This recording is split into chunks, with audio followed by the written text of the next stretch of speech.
Welcome to the Nick and Nick podcast. This podcast is sponsored by Royalty Roofing and Siding. Crown your home and your commercial property and then wrap it with royalty. Royalty Roofing and Siding. Today we have a special guest on the podcast. As always, every guest is special, but this is Mick Wagoner. We go way back. Mick is the founder of the Veterans Legal Support Network right here in Omaha, Nebraska. You're the founder. Why don't you take a second? Well, first, thanks for being here. I really appreciate you taking the time to be on the podcast with us. This is going to be beneficial for so many veterans. I'm sure we can all learn something for what you're going to share with us today. But why don't you introduce yourself and tell us a little bit about the network? Sure. Thanks, Doc Nick, and thanks for the offer. I really appreciate it. So, we're in our 10th year at VLSN. Okay. Very small nonprofit. Okay. We are not VA affiliated. That's often the first thing people think. Which means what? If you were, what's the difference between being affiliated with the VA and not? I would be VLSN.gov instead of okay. .org. Okay. So I'm a nonprofit, 501c3. Okay. I also work through Midlands Community Foundation. Exactly, because when I went through your website, I went to donate, and it took me to that. We can talk about what that is later, but sure. Yeah. And so it started 10 years ago. I had a break in careers. Mm-hmm. I retired in 2013 after 24 years in the Marine Corps. Okay. What did you retire as? I was a lieutenant colonel. Hey. And I didn't really want to be a lawyer per se, in a law office billing in 6 and 10 minute intervals. Right. But I also had this kind of entrepreneurial itch that certain time in my life, it was like, okay, maybe this is time to scratch it. And I was also sensing a need for veterans who had veteran-specific concerns. The military and its family and its orbit has a real vocabulary that's their own. Okay, it's unique to their ecosystem. It is, and it usually means a lot of acronyms. Okay. What's an acronym? Oh, yeah. The initials, the first initials of every letter. Give me one. That could be, or NATO, North Atlantic Treaty Organization. There you go. Yes, good Lord, there's a bazillion. And when I first started working at my civilian job I'm at now, they were just always like, what does that mean? What does that mean? Because I was just trying not to just speak in those. Right. But in the military, you get so used to kind of speaking in it's that. Its own language. Yeah. Now, there are plenty of communities where that is the case. Right. But in the military, particular one, I am fluent. Okay. In that mill speak or vet speak. Okay. And so what I saw was a need for legal services for veterans who couldn't afford it. Okay. If you can afford legal services, there are tons of great attorneys in this town, in this state, in Iowa. Plenty of people. You don't need Mick Wagoner. Right. So I looked at it and I said, who could use Mick Wagoner? And it was people who didn't have anywhere else to turn. Okay. For any type of legal representation, or is this specific? Okay. Initially, I started out as open to certain ones. Okay. Now, criminal law, if you can't afford an attorney, one will be appointed for you. You remember that from your Miranda rights. That none of us have ever been read, but let's just say we watch a lot of TV. Right. And so if you're in a criminal field, you have an attorney. Okay. Could be a public defender, you could pay for one, but you have a free one optional for you. Okay. So I didn't need to go to that field. Right. And then I said, okay, what other fields are there? And it kind of worked down to, there were some family law things, divorce, separation, and a little bit of economic things like landlord-tenant problems. Okay. And then finally, very specific was military discharges and the subsequent relation to VA disability. So we got discharge and disability. Correct. Okay. And unfortunately, those are very tied together to this day. Yep. So, because in more cases than not, you're being discharged because of a medical condition, or more so that everybody gets a discharge. Everybody. Everybody gets out. Eventually. Yeah, exactly. Okay. Everybody gets out or you're dead. Okay. So you're going to go. So you get a piece of paper called a DD 214. Here's your acronym, huh? There you go. Department of Defense Form 214. And that is your discharge papers. Okay. And depending on how long you were in, it could be longer or shorter, but it will basically be a small version of your career of what you did in the military. Okay. And then at the bottom it says condition of discharge. And 90+% says honorable. Okay. And then about 5% says general under honorable. And then 5% says other than honorable. Okay. Or bad conduct discharge. Okay. Or dishonorable discharge. Okay.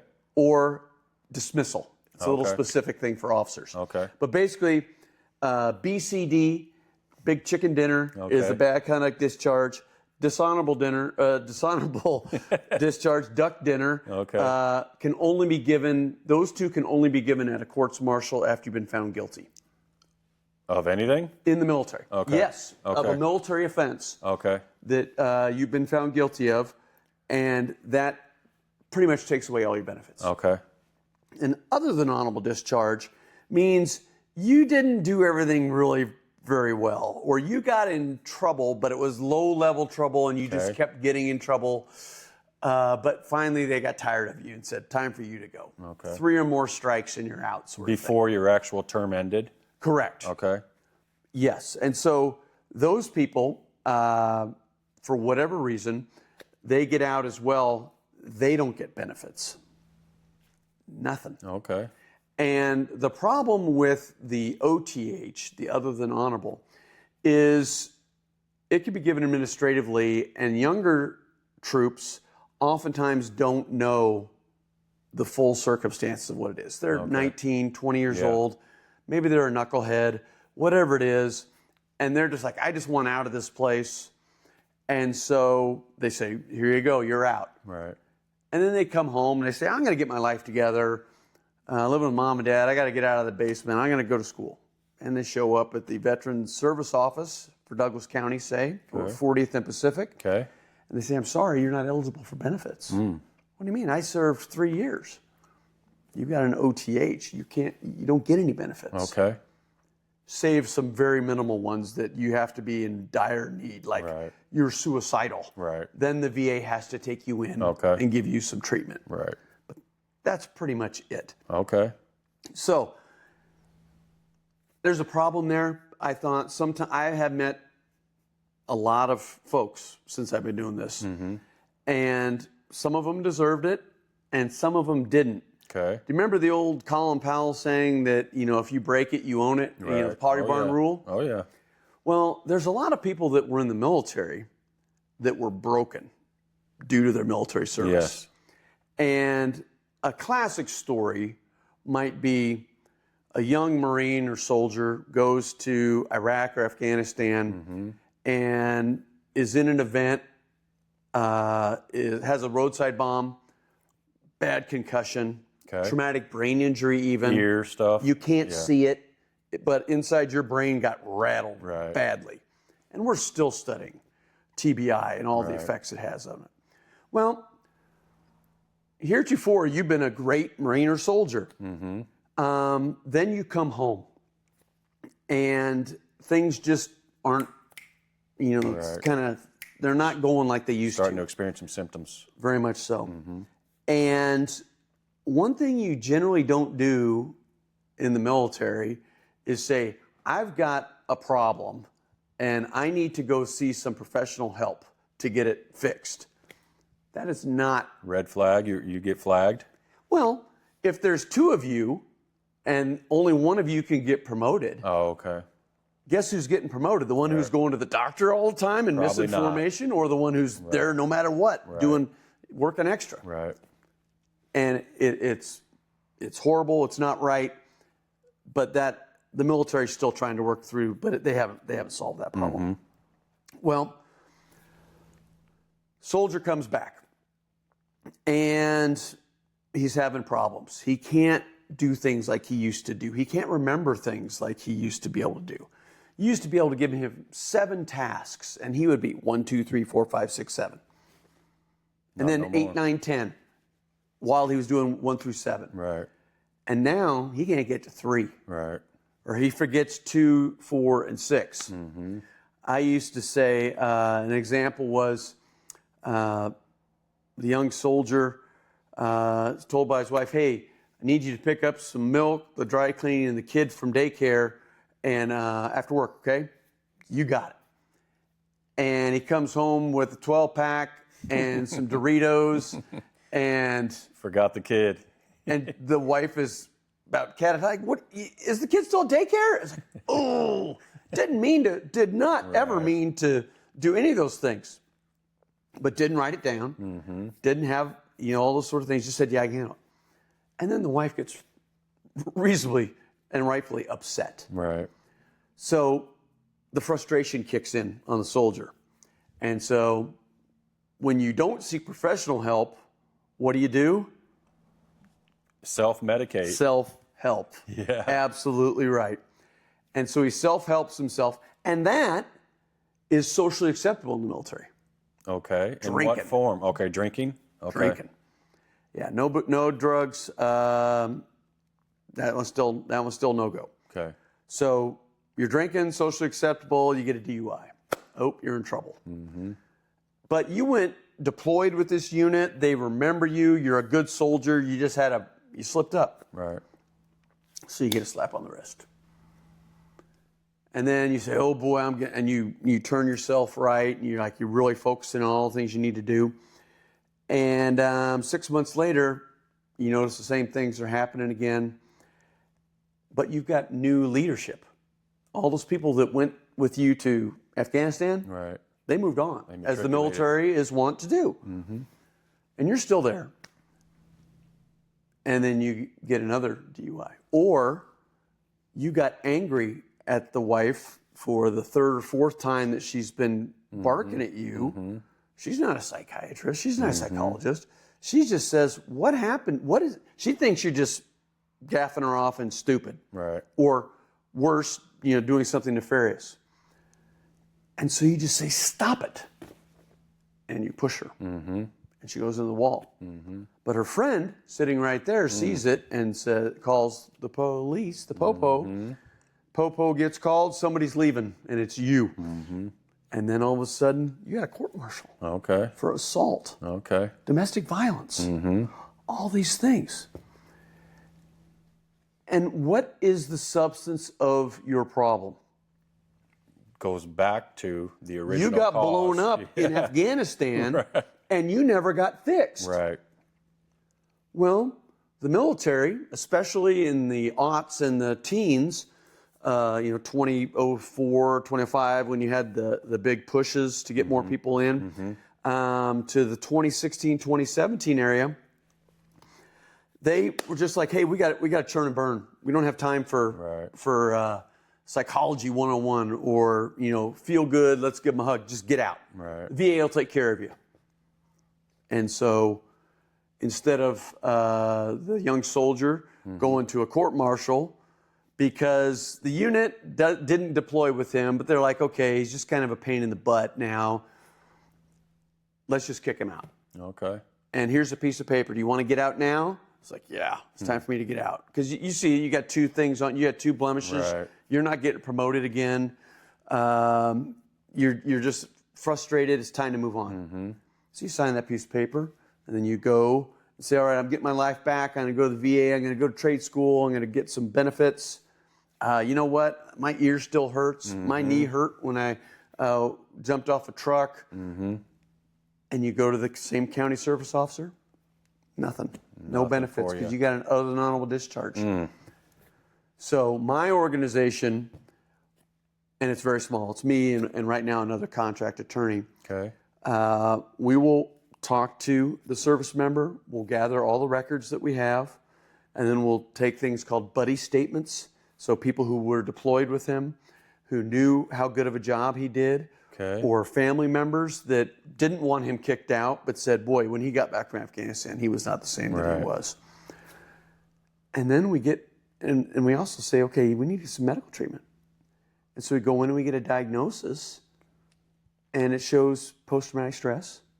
It shows strong potential for traumatic brain injury. And so then we go in and we say, listen, this guy was up here. Came in up here. Right, and he was working up here at this level. He gets blown up off the cliff. Mm-hmm.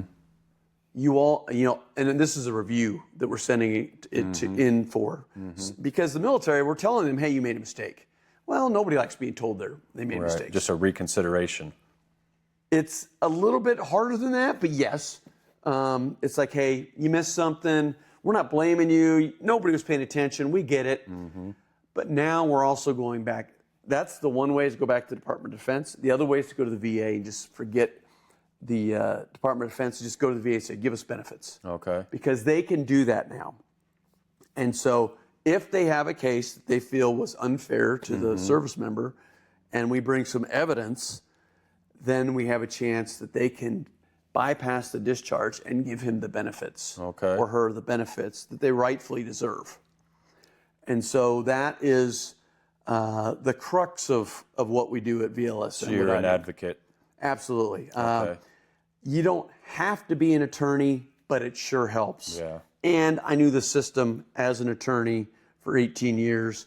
I knew how the system works. So you were attorney in the military. Yeah. Before you were discharged, you were an attorney.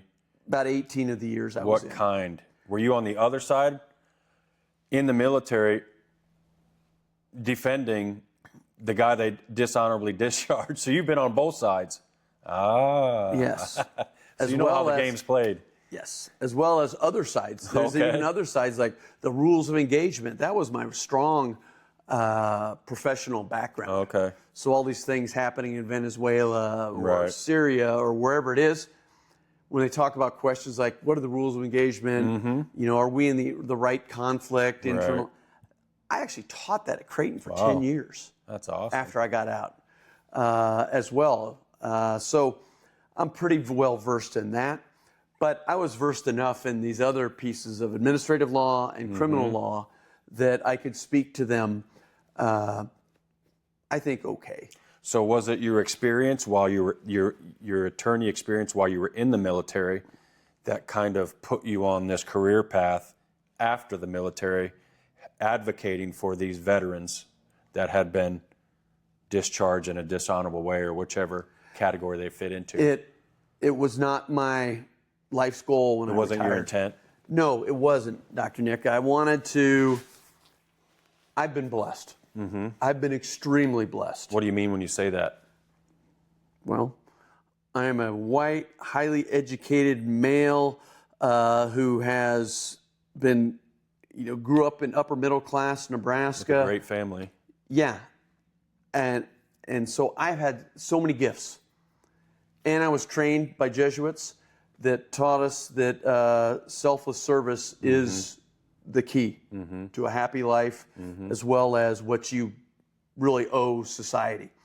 And so I truly believe that. Servant leadership is a core tenet of who I am, and I try to exemplify that as well.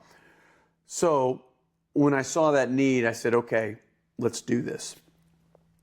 The problem with it was in the nonprofit world, you go from grant to grant. Okay. And I have 4 daughters, and they had tuition. I had a house payment, a wife, all these sort of things.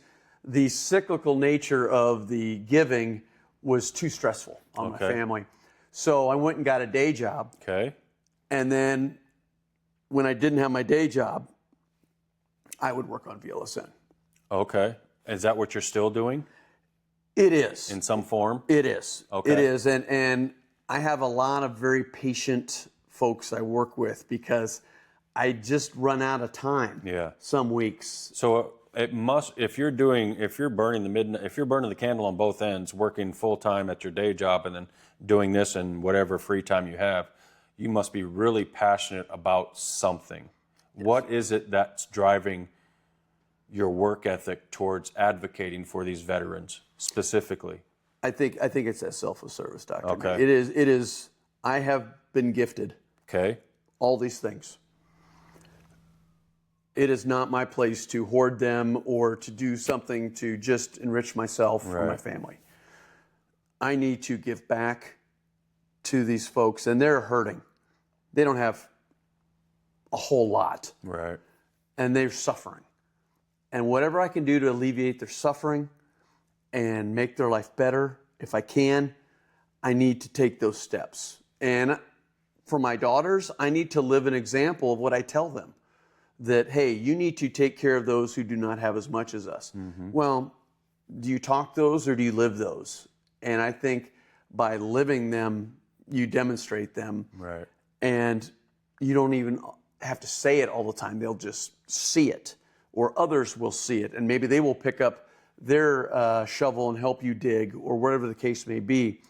But more folks can use the help, and those of us who are granted the gifts that we are should really do what we can to use those gifts to help others. Yeah. And so that's really the foundation of all the things I do. Now, do I get pleasure when someone gets this? And of course, I get a lot of inherent just joy out of someone having their life exponentially improved. Right. I think if there's anything I need to do is I need to enjoy it a little more, because sometimes I'm on to the next one. Right. And I should probably, given the time that it takes to get these things done, it could take over a year. For most of them, it does. So I need to probably savor them a little bit more, talk to them a little bit more, and just get through that. But at the end of the day, it's not about mixed gratitude. Right. It's about knowing that we've done something better and the ball has moved forward, and that passing it along, that do something nice, that has moved the ball forward in the community. Now, you have a story of your own as it relates to your discharge and your disability. Is that correct? Yeah, I have a similar story that when you do the military for 20 plus years, you know the saying, rode hard, put away wet? Say it again. Rode hard and put away wet. It goes back to the days of if you didn't take care of your horse, if you rode your horse and they were sweaty, and then you just put them in the barn and didn't take care of them, well, the horse isn't going to last as long. And the issue with the military is kind of like, hey, we need you to keep going, and complaining about things or saying, oh, I got this hurt, I can't do that. The military is all about resilience. Right. They really teach you and focus you, especially as an officer and a senior enlisted. They really focus you because you need to bring everybody else up. Right. And that becomes problematic when you're out, when you have this mindset that I got to bring everybody else up. And then what if it's you? Right. Who's bringing you up? I can bring myself up. I don't need anybody to help. I'm the one who brings everybody else up. Well, you can see the problem there. Right. And I was just as guilty of that blind spot, if you will, as anybody else. But one thing I did listen to was when you get out, you have the first year you get out to file a disability 12 claim. months. 12 months Okay. from the day you get out. Okay. And if you have an injury, it's presumed that it happened during your active duty. Okay. If you go in on day 366 and it's not a leap year, it's presumed it didn't happen. Okay. So you see the burden of proof and the other things. The burden of proof, huh? That you bring to the VA saying, hey, I'm hurt. And maybe it's not in your medical records, because not everything goes in your medical records. You want it to. Right. But especially when you're younger, you're like, I'm fine. You sprained an ankle, you popped your shoulder, whatever the case. I mean, how many thousands of people have you worked on that you saw? Oh yeah, it's okay, and it's like, right. Ooh, that wasn't okay. That was, it's like, okay, now it's better, and so they just grit it out. Right. And that's what a lot of people do in the military. Well, you say, well, I got this knee. See, it doesn't always just swing 360 like that.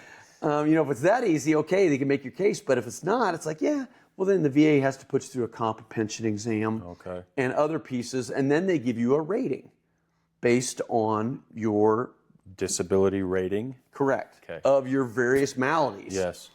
All the way from tinnitus is what I hear it called now. Americans call it tinnitus, to diabetes, to PTSD, to victim of sexual assault.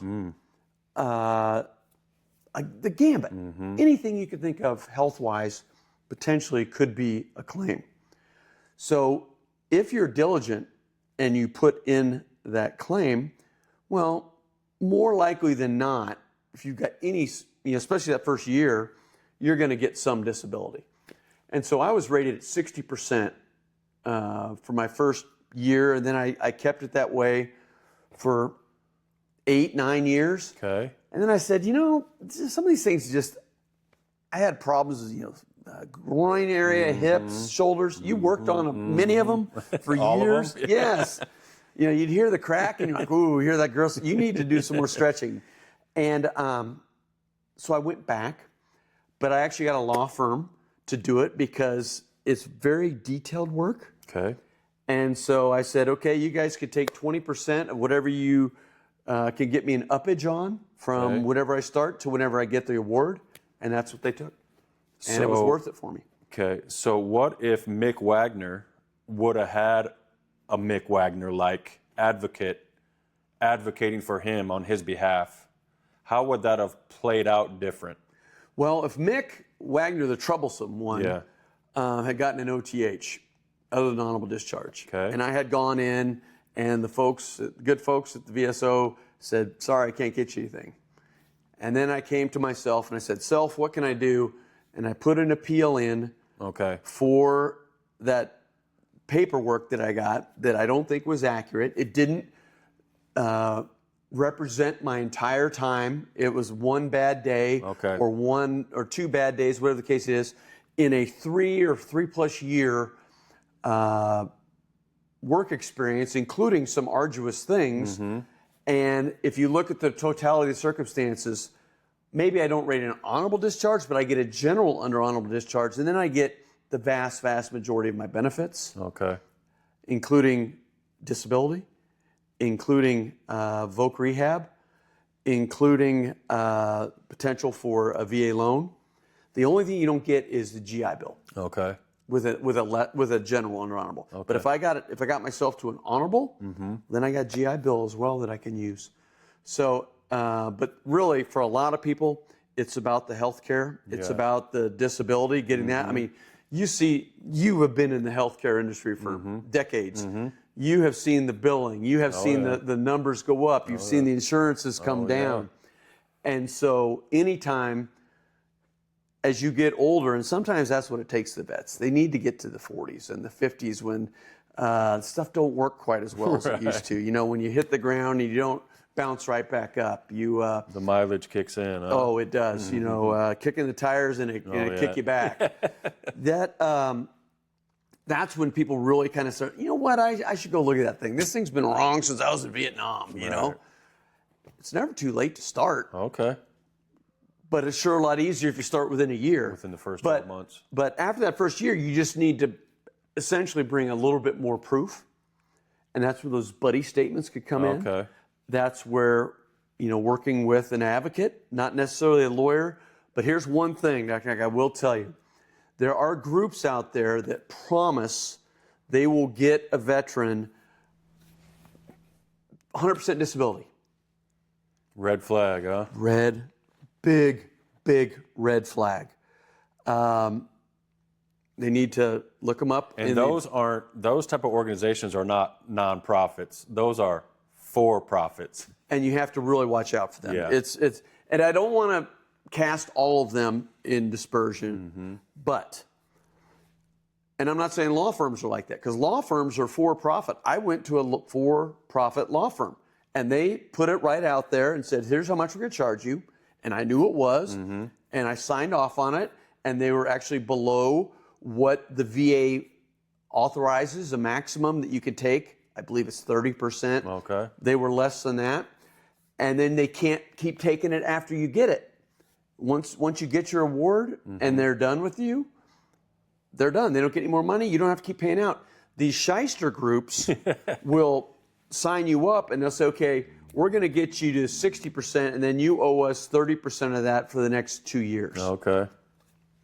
Wow. Totally illegal. Right. And the problem is the government and some of the consumer protection groups don't really know how to fight these.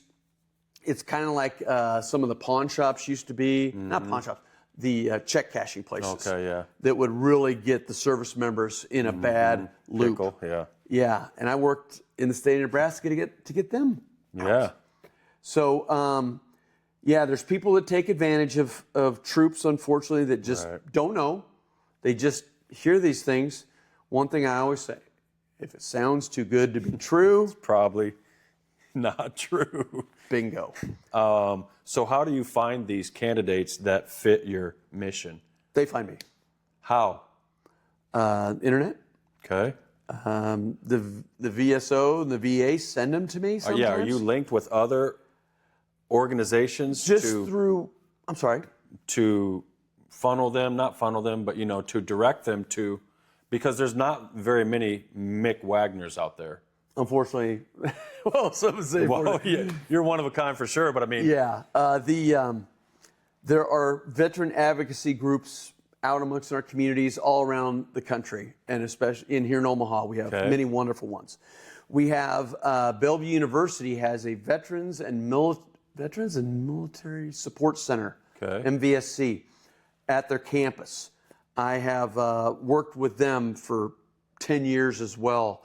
Other organizations that I've worked with know me, and I know them, so that when they see somebody in a similar circumstance that they know I work with, like they say, oh, you got bad paper, you need to go see Mick. Okay. Or you need to give him a call at least.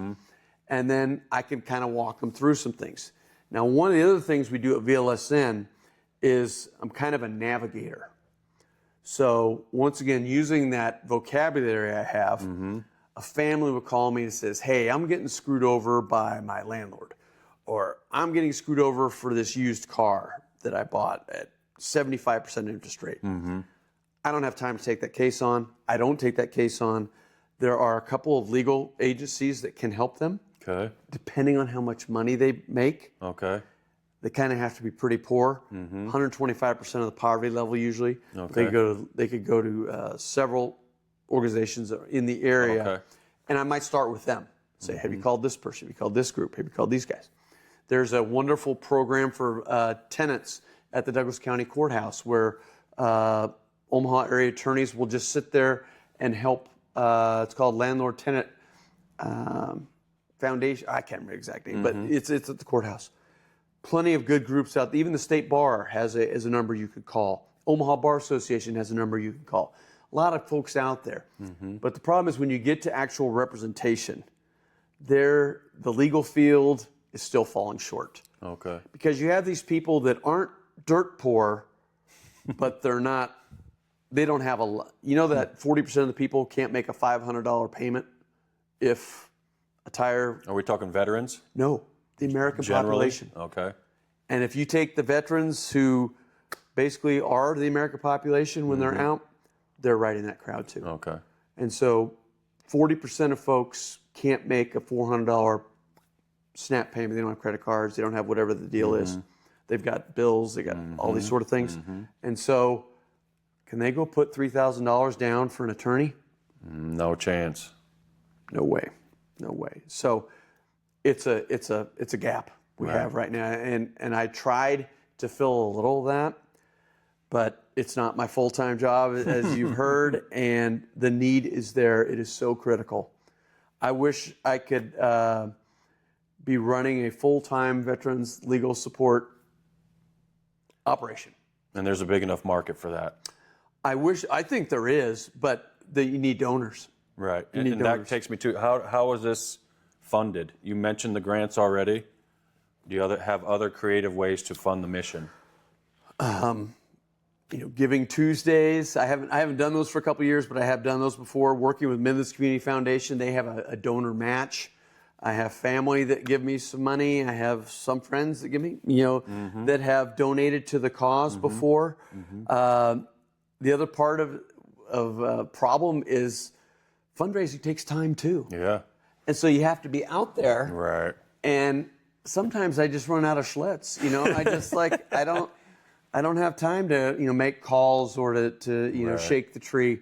But that's what you have to do. That's what regular nonprofits out there have to do. They have to. Whatever you got to do. You're That's networking. the fuel that these things run on. You don't get food for a food pantry just by wishing it. Right. You have to get donations. You have to prove yourself. You have to write grants. You have to do all these sort of things. So Omaha's very lucky for its size.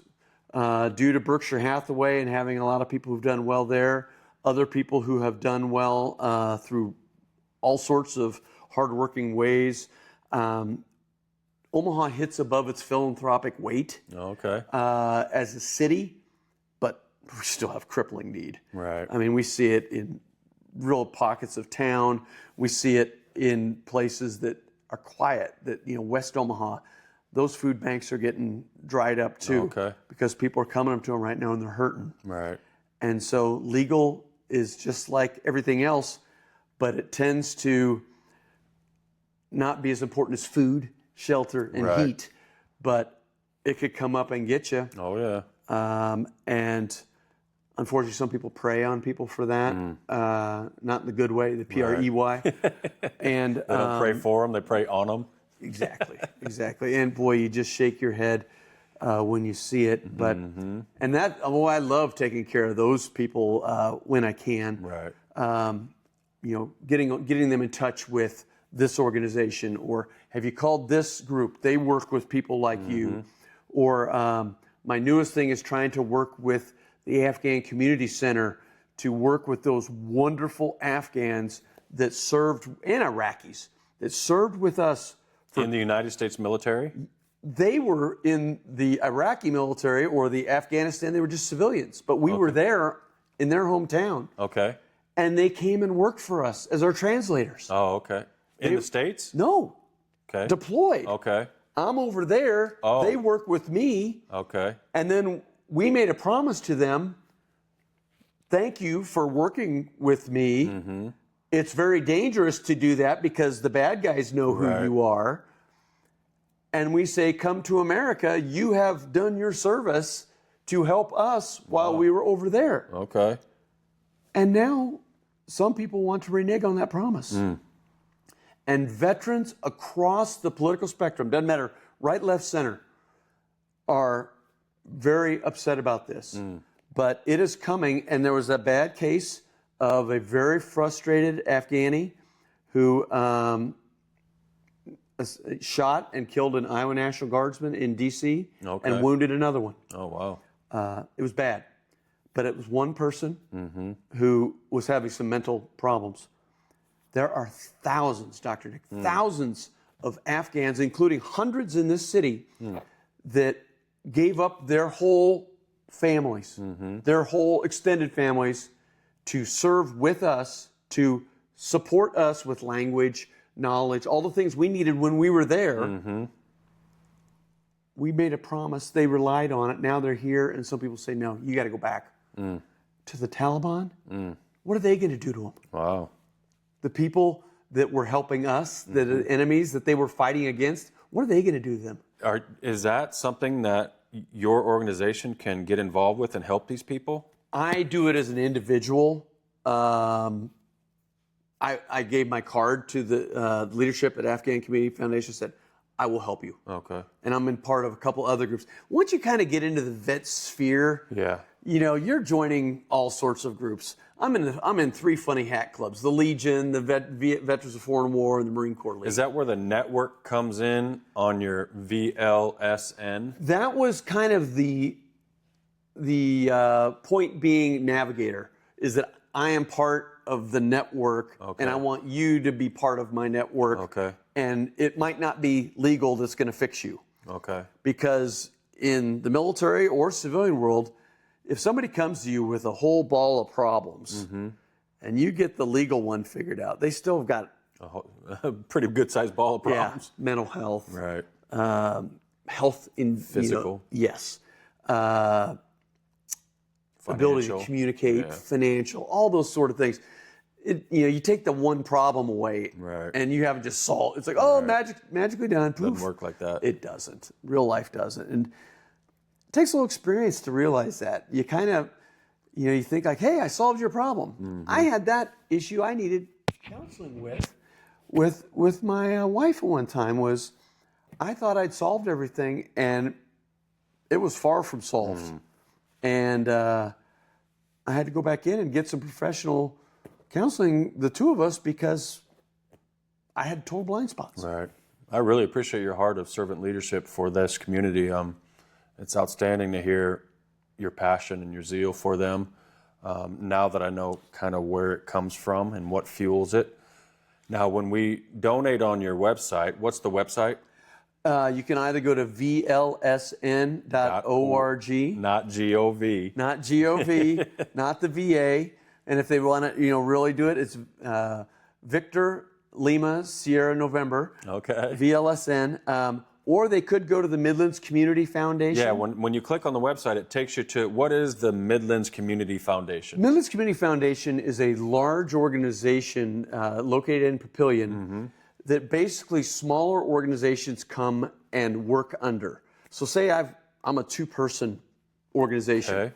I don't have a lot of expertise in accounting or necessarily all the paperwork I need to do for my IRS filings, Okay. gift letters for my donors. Okay. There's things you have to do for donors that give you a gift, like give them a receipt Yes. saying no services were provided for this donation. Okay. And then they can use that for their particular tax circumstance and potentially get a tax write-off. So the Midland Community Foundation manages the donations that the VSLN receives. Correct. They helped you manage them and distribute them. And What happens is if after, say, a couple months, I say, hey, I need some more paper or I need to pay my contract person. Well, then I send a note to them saying, here's what my purpose is. And so it's actually another check on the donor's money, not as in writing a check, but as in a watch out that there's this other organization, even though we're both 501c3, I think it's important enough to be under them that they can take care of that mission for me. And so I don't have to worry about that. And I know my donors are getting what they deserve as far as paperwork. And it's also a mark of professionalism, I think. would you recommend that for us, perhaps, as we begin to launch our... I recommend it to all small Okay. nonprofits. The Omaha Community Foundation used to do it, and they don't anymore. And so Midlands Community Foundation is the only one I know of in the area because I studied it, because I wanted, I was kind of a free player. It was like, hey, whatever's got the best deal or whoever's got the easiest work with me. And OCF said, sorry, we stopped doing that. So that made the answer very easy. And they have been a wonderful partner. And they partner with dozens of small and medium-sized nonprofits here in the Omaha metro area, and have a lot of professionalism. They've been doing it for years as well, and they can give you advice. They can give you support. They can do a lot of things. So it's kind of like the SBA or the... It is. For the for-profit, this is their version of the SBA. I think it is. Okay. I think it is. Now you do end up giving them a small percentage, very small, of the money you have, but they actually invest it as well. So well worth the time and effort, especially for new nonprofits. Because the biggest thing is about a new nonprofit. What's the need? Is anybody else doing this work? Okay. And how is the work you're doing going to make it better? You got to answer those three questions to the right way, because, hey, I want to protect koalas in Omaha. Okay. We don't have any koalas in Omaha. Got to make sense, huh? Hey, I want to start something to help collect blood. We've got the Red Cross, and they do a pretty good job of it. Okay, so maybe you go work for the Red Cross, Okay. or maybe you become a volunteer for the Red Cross, or maybe you support them, or you give money to them. So you don't recreate something, and maybe somebody goes, oh, this person's a new person doing blood who doesn't do it near as well, and all the things you need to do. So just kind of work with somebody who's already doing it. So was that a route that you considered? Yes, absolutely. Does somebody do this job already? Mm-hmm. And no one did because there wasn't any money in it. Oh, okay. So there's no for-profit. and then the nonprofit side was, hey, there's nobody that has this nomenclature, this specific set of skills. Don't want to have to do the whole taken thing, but I've got a particular set of skills. I'll find you. That's right. And so with that, that's why I started VLSN. And honestly, I would love to turn it over to Creighton University or even the University of Nebraska School of Law for them to start a veterans legal clinic. Okay. I just couldn't convince them that it was the best thing to do. There are 20-some or 30-some law schools around the country, including some of the best in the country, that have veterans legal clinics. Well, Creighton's no slouch. I mean, they're It up is there. not. It is not a slouch at all.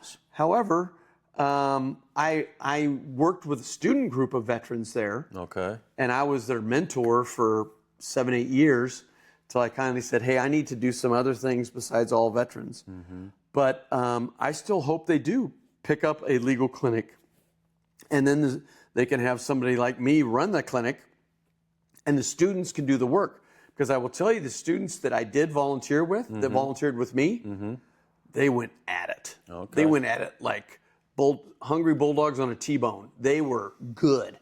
And they got a great first opportunity to deal with clients. Okay. And you don't always get that in law school. That's invaluable, yeah. It really was. And so they were doing real stuff, and it would happen fast enough because when you do an appeal, those can last for years. Right. A disability appeal. Right. If you're doing a discharge appeal, they usually can happen within a year. Okay. So the students working it could actually see the results. But meanwhile, they got to do some client work, which is pretty valuable. They got to do some administrative work, which is not always the funnest, but it is a critical piece of being an attorney. It's not all about standing up in court and saying, I want the truth. Yeah, I want the truth. It's not like that at all. So the research, the client skills, the advocacy, legal writing, all those sort of things could come into play. It's wonderful, and many schools have discovered that. So what's the roadblock? Okay. Money. Do you see any light at the end of the tunnel?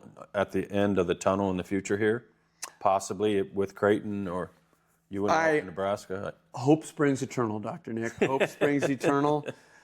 Somebody could see this and say, well, heck, I got $1 million laying around. That's all it takes. And we'll name the clinic after them. Let's go. Or the vet that they want. We'll name it after them right there.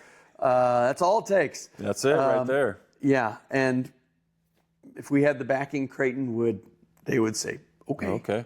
Yeah. Well, that sounds like a good plan to me. I'll go ahead and agree with that plan right there. Hey, I really appreciate your heart and your time for sharing with us. It's been great. So thanks for joining us. You've been a caregiver to me for a decade. Oh, yeah. And my family and tell them all I said hello to and Merry Christmas and Happy New Year. So absolutely. Thanks again for joining us. Well, I really appreciate being on, giving a chance to talk about the organization. Betcha.